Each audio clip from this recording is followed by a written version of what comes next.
तो नमस्कार मित्रों, आपका जो मैंने अभी बताया था, जो 10वीं का इन 10th क्लास का जो जो त्रैमासिक पेपर है उसका 2021 सामाजिक विज्ञान का पूरा हल इस वीडियो में देखने वाले हैं।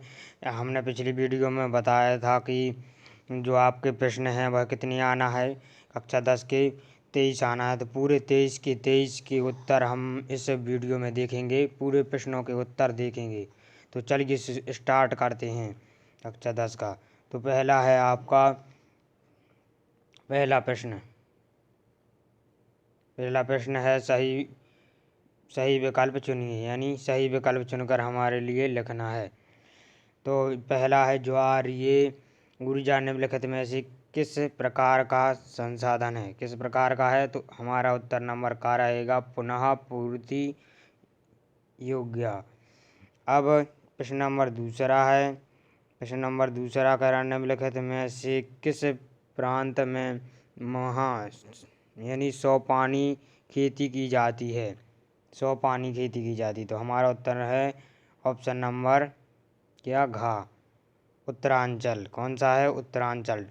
आप टिक कर लीजिए, लिख लीजिए। तीसरा, इनमें से किस राज्य की काली मृदा पाई जाती, किस राज्य में पाई जाती? जम्मू कश्मीर, राजस्थान, झारखंड। तो आपका है 7 नंबर का ऑप्शन सही है, झारखंड, महाराष्ट्र। क्या है? महाराष्ट्र। प्रश्न है सार्वजनिक और निजी क्षेत्र किस आधार पर विस्तृत हैं, किस आधार पर विस्तृत हैं? तो हमारा उत्तर है ख नंबर का उद्यमों स्थापित, उद्यमों का उदय, स्वामित्व। तो हमारा हुआ 4। अब हमारा 5th हो सकता है, क्योंकि 6 नंबर के हैं इसमें, तो 6 हैं। 5वां, भारतीय संघ का प्राकृतिक। तो इसमें क्या है? 5वें नंबर के में है गा नंबर। क्या? का नंबर का गुजरात का गिर क्षेत्र है हमारा उत्तर हो गया। 6वां, भारत में शक्तियों का बंटवारा किया गया है, किस में किया गया है? सभी में। कैसे? संविधान द्वारा भी किया गया, न्यायालय भी, शासन द्वारा। तो इसका है क्या नंबर? ऑप्शन नंबर घ, उपरोक्त सभी।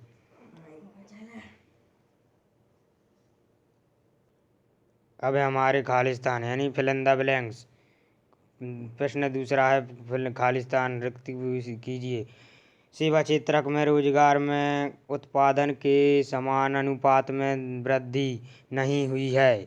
तो हमारा खालिस्तान है, तो खालिस्तान में क्या भरना है? नहीं हुई है। बिल्कुल सही।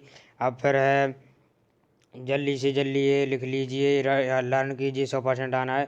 फिर दूसरा में खालिस्तान क्षेत्रक से अधिक वस्तुओं का उत्पादन नहीं करते। तो क्या है? तृतीय क्षेत्रक। क्या है? तृतीय क्षेत्रक। अब जो है सौर नापने की इकाई क्या है? डीबी। उत्तर क्या हो जाएगा? डीबी। श्रीलंका में खालिस्तान है कि भाषा बहुसंख्यीय है, तो क्या है? सहेली। नेपोलियन इसमें क्या भरा जाएगा? खालिस्तान युद्ध में पराजित हुआ। तो ऑस्ट्रेलिया के युद्ध में पराजित हुआ था। भारत में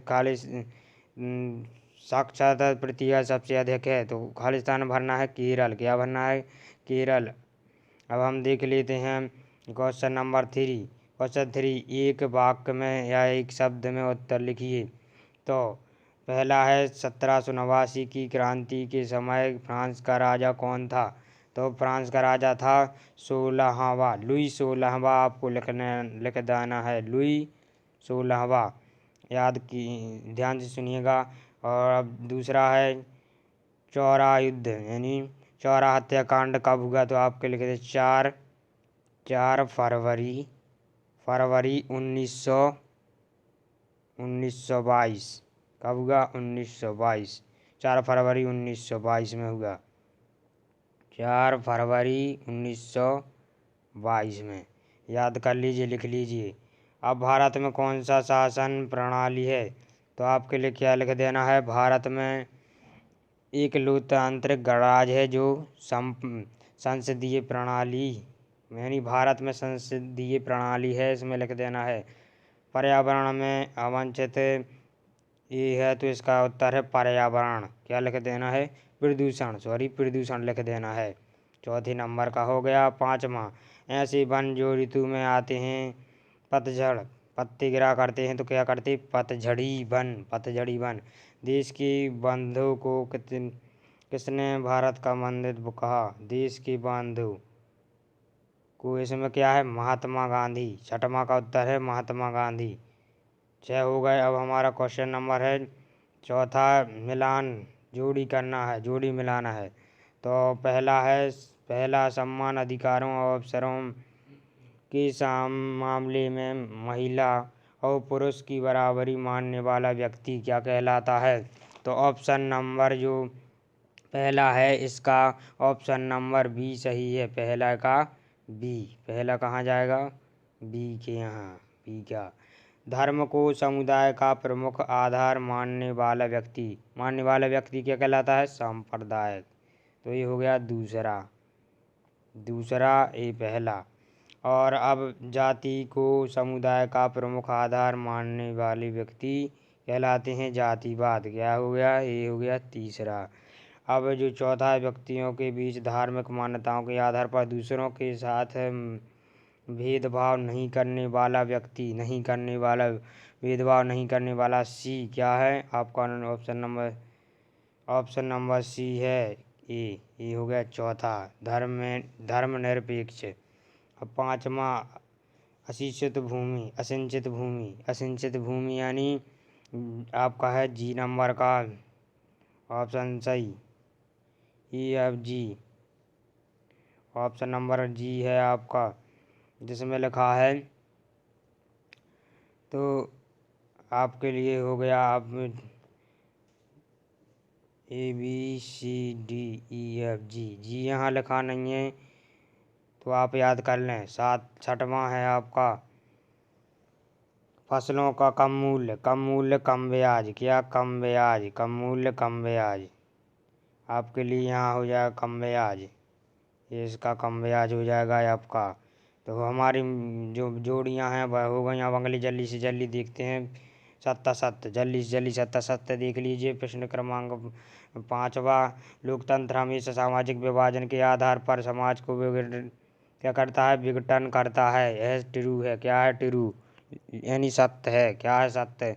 दूसरे नंबर का जीडीपी की मदों में 2003 यह क्या है? यह भी सत्य है। तीसरा, स्वराज पार्टी का गठन वाला लालपत राज ने किया था। यह असत्य है। चौथे नंबर, पूर्ण स्वराज की मार्ग 1929 में जवाहरलाल नेहरू ने की। यह क्या है? यह भी असत्य है। कांग्रेस की स्थापना इतने में हुई थी। यह सत्य है। कांग्रेस की स्थापना 1850 ईस्वी में महात्मा गांधी ने की। यह असत्य है, क्योंकि महात्मा हुई तो थी इतने में, लेकिन महात्मा गांधी ने नहीं की थी, इसलिए यह भी असत्य है। और ये है बिना किसी श्रमिक की मेहनत करना, यह सत्य है। तो देख लेते फिर से, सत्य सत्य असत्य सत्य फिर सत्य हो गए ना। अब हमारा क्वेश्चन नंबर 6। क्वेश्चन नंबर 6 में कल्पनादर्श, यानी हमें क्या करना है? कल्पना दर्श को परिभाषित करना है। तो यह उत्तर है, कल्पनादर्श एक ऐसे समाज की कल्पना है जो इतना आदर्श है कि उसका साकार होना लगभग असंभव है। यह प्रश्न क्रमांक 6 का उत्तर हो गया। अब प्रश्न क्रमांक 7वां, तो ये हो गया 7वां का उत्तर। आप स्क्रीनशॉट ले लीजिए या वीडियो रोक कर लिख लीजिए। चलो पढ़ लेते हैं। साधारण शब्दों में उदारवाद एक ऐसा दर्शन या विचारधारा है जो सत्ता और केंद्रीकरण के प्रतिनिधि करने वाली किसी भी व्यवसाय का विरोध तथा व्यक्ति की स्वतंत्रता के जीवन में प्रत्येक क्षेत्र में समर्थन करती है। यह 17 का हो गया। हमारा क्वेश्चन नंबर 8, 8 का बहिष्कार का स्पष्ट कीजिए। तो उत्तर है, ये लिखा आपका उत्तर। आप स्क्रीनशॉट ले सकते हैं, कुछ भी कर सकते हैं, लिख सकते हैं। अब जल्दी से हो गया है। बहिष्कार आमतौर पर नैतिक, सामाजिक, राजनीति, इस प्रकार आप लिख सकते हैं। क्वेश्चन नंबर जो आपका 9वां है, क्या है 9वां? अब प्रश्न क्रमांक 9वां है, दबाव समूह क्या है? दबाव समूह है प्रश्न क्रमांक 9 में का उत्तर पूरा का पूरा लिखा हुआ है। आप स्क्रीनशॉट लेकर लिख सकते हैं। दबाव समूह का वर्तमान राजनीतिक व्यवस्थाओं में विशेष स्थान है। दबाव समूहों के संदर्भ में कहा जा सकता है कि जब कोई संगठन अपने सदस्यों के हितों की पूर्ति के लिए राजनीतिक सत्ता को प्रभावित करता है और उनकी पूर्ति के लिए दबाव डालता है तो उसे उस संगठन को क्या कहते हैं? समूह। दबाव समूह कहते हैं। यह उत्तर हमारा हो गया। इसको वीडियो रोक कर लिख लीजिए या स्क्रीनशॉट ले लीजिए। प्रश्न क्रमांक 9 के बाद है प्रश्न क्रमांक 10। एक तो सतत पोषणीय विकास क्या है? क्या है सतत पोषणीय विकास? क्या है इसका उत्तर है विश्व पर्यावरण और विकास आयोग के ने सतत पोषणीय विकास की सभी सरल और वृहद स्तर का प्रयुक्त परिभाषा प्रस्तुत की है। इसके अनुसार सतत पोषणीय विकास का अर्थ है एक ऐसा विकास जिसमें भविष्य में आने वाली पीढ़ियों को आवश्यकता पूर्ति के किए बिना वर्तमान पीढ़ी द्वारा अपनी आवश्यकता की पूर्ति करना है। हो गया क्वेश्चन नंबर 11 का उत्तर, 10 का उत्तर। अब हम देखते हैं 11। प्रश्न नंबर 11 है, कह रहा है प्रति व्यक्ति आय किसे कहते हैं? जिसे हम जीडीपी बोलते हैं। तो प्रति व्यक्ति आय उस आय को कहा जाता है जब किसी देश के कुल सकल घरेलू उत्पाद यानी GDP gross domestic product total. तो अब आप जी हो गया, आप इस प्रकार इसका स्क्रीनशॉट लेकर या पढ़कर या वीडियो को रोककर लिख सकते हैं। अब जल्दी से देख लेते हैं प्रश्न क्रमांक 12। तो प्रश्न क्रमांक 11, प्रच्छन्न या गुप्त बेरोजगारी किसे कहते हैं? तो उत्तर है प्रच्छन्न बेरोजगारी यथा छिपी हुई बेरोजगारी। यह वह स्थिति है जब श्रमिक काम तो कर रहा होता है लेकिन उसकी क्षमता का पूरा उपयोग नहीं कर पाता है। ऐसी स्थिति में श्रमिक किसी खास काम के इसलिए लगा रहता है क्योंकि उसके पास उससे बेहतर करने के लिए और कुछ काम नहीं होता है। प्रश्न क्रमांक 13 है। प्रश्न क्रमांक 13, जैव विविधता का क्या है? जैव विविधता क्या है? इसे मानव जीवन में इसका क्या महत्व है, समझाइए। तो उत्तर में जैव विविधता हर एक जीवों के लिए जीवन में आवश्यक है। यह आवासीय स्थल पर हमें रहते हैं अत्यधिक जैव विविधता से भरा है। जैव विविधता यानी विभिन्न प्रकार के जीव जंतु इसमें एक साथ रहते हैं। पेड़ पौधे से लेकर जीव जंतु, जानवर और बड़े से बड़े जानवर, पशु पक्षी सभी। यह आप लिख सकते हैं मन से भी। प्रश्न क्रमांक 14। प्रश्न क्रमांक 14 है, आंदोलन का अर्थव्यवस्था पर क्या असर पड़ता है? क्या असर पड़ता है? तो ये लिखा, वर्तमान आंदोलन के दौरान अब तक 5 बार चक्का जाम, 3 दर्जन से अधिक महापंचायतें हो चुकी हैं, सड़कों पर किसान हैं। इस प्रकार आप लिख सकते हैं। आंदोलन में क्या दुर्दशा होती है आप अभी पता ही है, न्यूज में सुनते होंगे किसान आंदोलन कर रहे हैं। प्रश्न क्रमांक 15, सामाजिक विज्ञान सामाजिक विभाजन किस प्रकार राजनीति को प्रभावित करता है? तो उत्तर में लिखना है, यदि समाज में व्याप्त विभाजन के हिसाब से राजनीतिक दल होड़ करने लगे तो वह विभाजन में बदल सकता है। क्यों? और देश की विभाजन हो सकता है। ऐसे अनेक देशों में हुआ है। उदाहरण के लिए उत्तरी आयरलैंड में लंबे समय से जातीय और राजनीतिक टकराव स्थिति थी। इसी प्रकार तो हमारे देश में भी हुआ था, जिस प्रकार पाकिस्तान मुस्लिम और हिंदुस्तान हिंदू। इस प्रकार हमारे देश में भी क्या हुआ? बंटवारा, 2 देशों के बीच बंटवारा हो गया। यह भी हम उदाहरण लिख सकते हैं इसमें 15 वाले में। 16वां क्वेश्चन है। अब क्वेश्चन 16 है, गांधी जी असहयोग आंदोलन को वापस लेना क्यों चाहते थे? तो परंतु 1922 में गोरखपुर की चोरी चारा में हिंसक घटना घटित हुई, यानी चोरा जो हत्याकांड था, तहत भीड़ में पुलिस थाने को आग लगा दी। क्या पुलिस थाने को आग लगा दी? 22 पुलिस कर्मियों जला कर मार दिए गए। इस घटना को देखकर महात्मा गांधी ने असहयोग आंदोलन को वापस लेने का निर्णय किया। प्रश्न क्रमांक 16 का उत्तर हो गया। प्रश्न क्रमांक 17, ये लिखा है बोलोविया में जन आंदोलन क्यों हुआ? आपके लिए इसका क्या इस विस्तार पूर्वक विस्तार करना है। तो ये है आपके लिए उत्तर, पूरा का पूरा उत्तर है। स्क्रीनशॉट ले लीजिए और लिख लीजिए। ये पूरा का पूरा आपके लिए लिख लेना है। प्रश्न क्रमांक 17 का उत्तर है प्रश्न क्रमांक 18।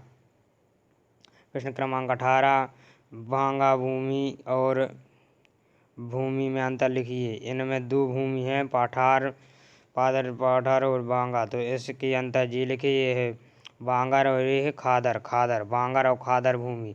इसको हमने कक्षा 9 में भी पढ़ा है और 10 में भी आया है। तो आपके लिए बन सकता है। तो और ये आपका हो गया। स्क्रीनशॉट ले लीजिए, अभी वीडियो रोक कर लिख लीजिए। ये हो गया प्रश्न क्रमांक 18 का उत्तर।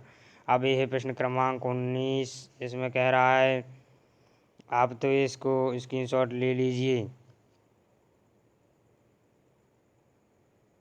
तो ये है प्रश्न क्रमांक 19 का पूरा क्वेश्चन का हल। तो इसका स्क्रीनशॉट ले लीजिए, आप वीडियो को रोक कर लिख लीजिए। अब प्रश्न क्रमांक 20 को देखते हैं, क्या कह रहा है। बाल्कान प्रदेशों में राष्ट्रवादी तनाव क्यों पनपा। तो इसमें लिखना है, बाल्कान प्रदेशों में राष्ट्रवाद तनाव इसलिए पनपा। इन क्षेत्रों में राष्ट्रीयवाद तनावों के पनपने के मुख्य कारण रूमानी राष्ट्रीयवाद का उदय तथा इन क्षेत्रों में भौगोलिक, जातीय और सांस्कृतिक विशेषताएं थीं, जिससे प्रत्येक क्षेत्र के अपने आप को श्रेष्ठ समझने लगा और अन्यों को निम्न। यह था तो बस उनमें क्या हो गया, मतभेद, राष्ट्रवादी तनाव हो गए एक दूसरों में। प्रश्न क्रमांक 22 से पीछे से तीसरे नंबर का लास्ट। प्रश्न क्रमांक 22, नमक यात्रा की चर्चा करते हुए स्पष्ट करें। और भी आगे है, आप देख सकते हैं अपनी प्रश्न में। फलस्वरूप महात्मा गांधी ने अपने 78 विश्व वॉलंटियरों के साथ नमक यात्रा शुरू कर दी। यह यात्रा साबरमती आश्रम से गुजरती गुजरात के दांडिया नमक कस्बे तक जाकर खत्म हुई। इन सभी आधार पर नमक यात्रा उपनिवेशवाद के खिलाफ प्रविधि विरोध का एक असरदार प्रतीक था। इसलिए तो इसे दांडी मार्च भी कहते हैं, नमक सत्याग्रह, नमक यात्रा ऐसे कहते हैं। और अभी आपने देखा होगा एक कंपनी की दांडी की, एक कंपनी की जो आपकी पैकेट आता है साल्ट का, यानी नमक का आता है, इसी कारण। अब जी क्वेश्चन नंबर 22, पर्यावरण में गिरावट के कुछ ऐसे उदाहरण को लिखिए। इस प्रकार आपका क्वेश्चन नंबर 22 है।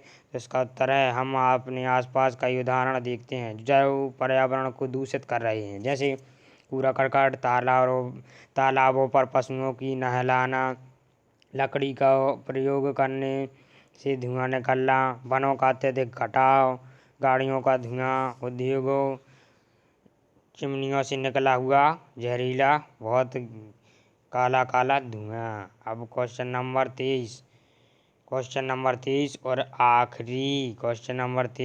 और आखिरी लास्ट आपका सामाजिक विज्ञान का तृतीय क्षेत्रक अन्य क्षेत्रकों से कैसे भिन्न है, उधर साहित्य व्याख्या कीजिए। तो उत्तर में लिखना, तृतीय क्षेत्रक अन्य क्षेत्रकों से भिन्न है क्योंकि इसकी गतिविधियां अन्य क्षेत्रकों के विकास में मदद करती हैं। यह गतिविधियां स्वयं वस्तुओं का उत्पादन नहीं करती, बल्कि उत्पादन प्रतिक्रिया सहायता करती है।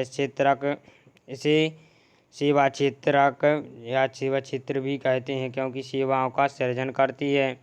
तो अब इसकी उदाहरण भी हम देख लेते हैं, जैसे रेलवे किसी भी चीज़ का उत्पादन नहीं करता है, लेकिन वह जो भी उत्पादन की हुई चीज़ें होती हैं उन्हें क्या करता है, एक जगह से दूसरी जगह ले जाता है।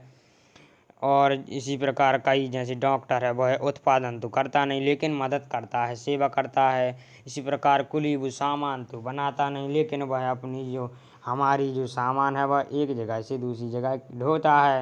ये तृतीय क्षेत्रक के ही उदाहरण हैं। तो देखा विद्यार्थी कक्षा 10 के हमने पूरा 1 से लेकर 23 तक पूरे प्रश्न हल किए और उत्तर देखे। पूरा यही रियल पेपर आएगा आपका। तो अब आपका लास्ट पेपर है। आपके लिए अब कोई भी पेपर नहीं मिलेगा, क्योंकि आप अब इस चैनल को सब्सक्राइब किए रहें। वेरी इम्पॉर्टेंट वीडियो जिस पर डाली जाएंगी आप सभी के लिए। और जब अर्धवार्षिक पेपर आपके होंगे 2 महीने बाद, 1 महीने बाद, तो इस चैनल पर फिर से रियल पेपर और उनका सॉल्यूशन आपके लिए मिलेगा। तो तब तक के लिए अभी कल या परसों फिर से हम अच्छी वीडियो के साथ उपलब्ध होंगे। तब तक के लिए धन्यवाद। अपने दोस्तों के लिए शेयर कर दें वीडियो, जिससे उनका भी अच्छा पेपर जाए। और हमारे चैनल को सब्सक्राइब करके रखें, वीडियो को लाइक कर दें। धन्यवाद। डिस्क्रिप्शन अवश्य चेक करें, उसमें PDF की लिंक दी गई है।